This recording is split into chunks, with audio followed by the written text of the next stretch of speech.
Hi, welcome to my biology class, and let us discuss the very crucial topics under Pteridophyta, the seed habit and stellar evolution. See, the seed habit, you know that the pteridophytes don't possess seeds. They are seedless cryptogams, but they've got a vascular bundle. But here when we talk about the seed could have originated from heterosporous condition. Heterospory means, see, the plant body in pteridophyte is sporophyte. So obviously they will be producing spores. They will be generally homosporous. That's the same type of spores. These spores fallen on the ground and forming a gametophytic plant, and then that gametophyte has got antheridium, archegonium, then the egg meet and the fertilization. From there gametophytic plants, again there is a sporophyte. So the sporophyte alternate with the gametophyte, alternation of generation exists in pteridophytes. But this plant body is sporophyte, no? So they produce spores. But here in heterosporous condition, they produce two different spores. That is the irony of this particular seed habits initiation, wherein you have two different sporangiums. See, this is the strobilus.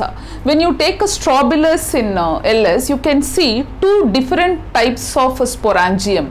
One is big, megasporangium. The other one is small, micro. That is, they've got a microspore, so microsporangium. The sporangium holding leaves are called here the megasporophyll, and this is microsporophyll. And this is the one which is busting out and coming, and this is megasporangium. Separately I have drawn. This megasporangium releases one spore, just one megaspore mother cell, and this megaspore mother cell is undergoing a repeated mitotic division. Look at this. This is N because this has undergone meiosis. Now this is undergoing mitosis, and this is forming a special plant that is female gametophyte. It's moderate, very small, not moderate size, it's very small. So female gametophytic plant. In this female gametophyte, look at this green color one, and this are all archegonium. Archegoniums have been developed inside the female gametophytic plant, and this archegonium has got an egg in it. So this is the growth. So when you come down to this microsporangium, microspores are formed as tetrads, and then they just bust out as a single spores, microspore. This microspore again undergoing repeated mitotic division and form a male gametophytic plant. And this male gametophytic plant matures, grown fully, and form all the male gametes, and they are called here as a sperms. And once it is fully matured, this just break and release the sperms, and the sperms just swim in water and then reaching the archegonium and then touching the egg, and now the sperm nucleus and egg nucleus club with and form a zygote.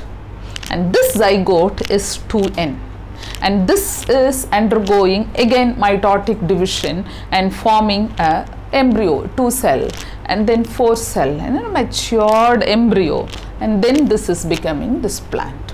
So here, from here, after it is undergone a meiosis, from here continuously there is N, and then only in zygote it is 2N. So from here it pick up the diploid nature. So diploid sporophytic plant alternate with haploid gametophytic plant, but two different gametes, gametophytes formed. See how it is. Usually in case of gymnosperm and angiosperm, they both have got a seed.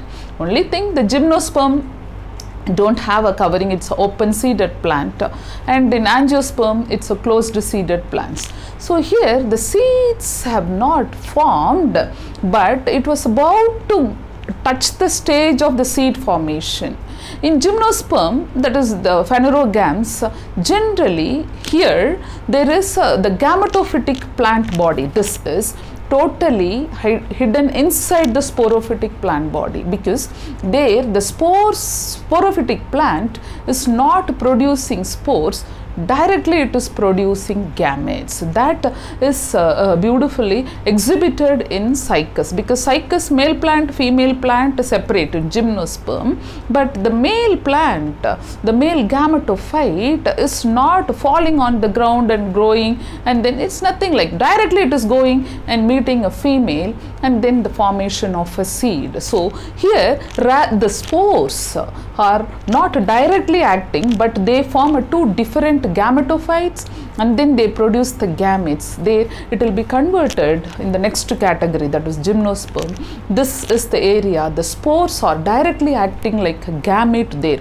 Once the male and female gamete comes, means obviously there is a zygote, and there the zygote is formed inside.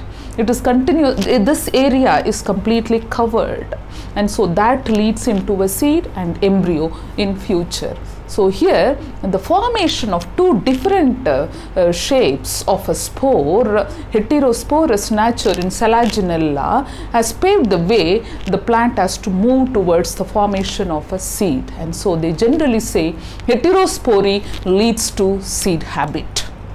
Okay, so this is one special item in pteridophytes. The next thing, since the pteridophytes are the first group of a plant to have got a vascular tissue, but when they form, they just formed with xylem and phloem. That's it. They don't have a pith and all. See, vascular plants means xylem and phloem possessing plants. So vascular tissues are very important because they've just moved to the land. So somebody should be there to carry water and minerals from down to top and the food from top to down. It's all happened, but they don't formed with the very elaborate vascular tissues. They just formed with the vascular tissues of xylem and phloem, concentric nature of a xylem and phloem, and it has not stopped its journey only with this, but it has achieved the heights of a tactostele in a due course of evolution. See, look at this. This protostele is just changed its shape. This xylem is the margins, the corners have changed to form a star-shaped structure. This is called actinostele. And then this has got a break. This is broken into pieces and arranged like plates, and that is called plectostele.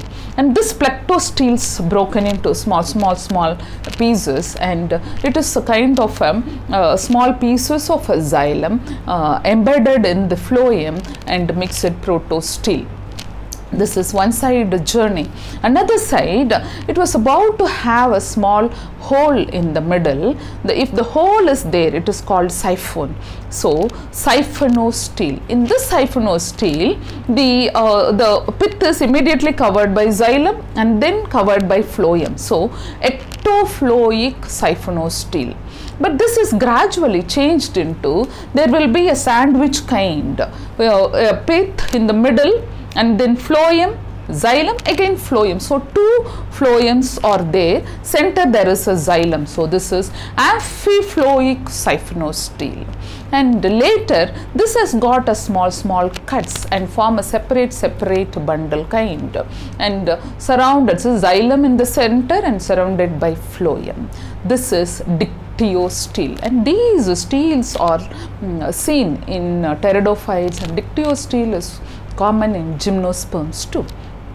So they've got another kind of an evolution in other side, and protostele would have formed this ectoploic solenostele, or the solenostele would have come from here. Look at this diagram and this diagram. See, if there is a small cut here and there is a separate single strand other side, and the other entire vascular bundles on one side like a C shape.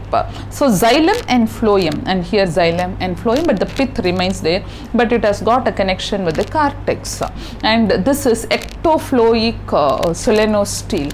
And when it is matured, further it is evolved, there is again the formation either from here it could have come, or it would have come from here, and two sides phloem and center xylem. This is amphiploic solenostele. See, in case if it cuts, if there is a cut, it could have formed like a ring, the ring of Here it is just a ring, that's all, one xylem ring and phloem, but here the ring of vascular bundles, and each bundle has got a xylem and phloem in between, cambium in it. And this is the most common stele seen in dicot stem. And this is U stele, a true kind of a stele. So because of the concentric ring, easily the stem could go for a secondary growth and increase the girth of the stem.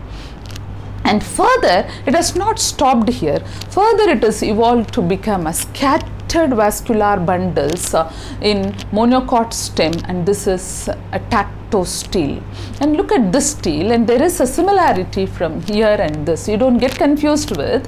Here, the xylem bundles are just embedded, xylem, not even, but xylems are just embedded in the phloem. Here, the vascular bundles itself, each bundle has got xylem and phloem in it, and it is embedded in the cortex. That is ground tissue here. You cannot even say it is a cortex, it's a ground tissue. So this is the evolution, this is the advancement, and this is the most advanced stele seen in monocot stem, a tactostele. Okay, so how this is formed in this category, and then gradually it is evolved. That's evolution. And for this are the basic things in pteridophyte when you talk about a special features. Heterospory leads to seed habit, and how the stele evolved from protostelic condition to a tactostele. Okay, so this is how the special features have been just given elaborate, just given like a small amount of it. And if you have further doubt or any clarification, just put it in the comment and we will discuss further. Do subscribe, and thank you very much.